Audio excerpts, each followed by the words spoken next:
if you don't encourage openness, if you don't encourage having an opinion, you're not going to be successful. So the most important thing to me, anyway, in forming this organization, I've been a venture guy for a long time, been involved in building companies, but I wasn't the CEO.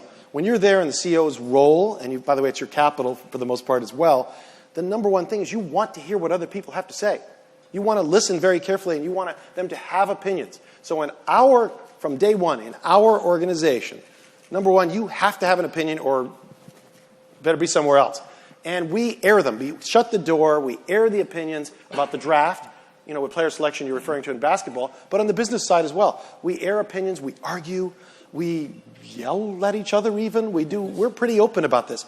And at the end of the day, we don't take forever to make a decision. We accumulate all the data. We analyze. We come to a decision. We close the door behind us, and we're all on the same page, and we make the decision. And we go forward. Obviously, we had an architecture, a framework of what we were interested in building that was the basis for the types of players we're going to bring in, because it is about architecture, just like it is with a product or a company. You're building a team. So that's what we had to do. We had to encourage this kind of discussion, this kind of discourse, which always is a good thing.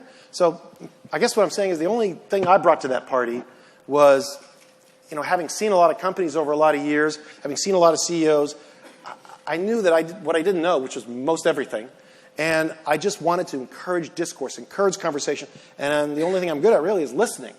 And if you listen hard, and that goes for inside the organization and for outside the organization, you listen hard, and smartly, you're going to come to the right conclusions usually.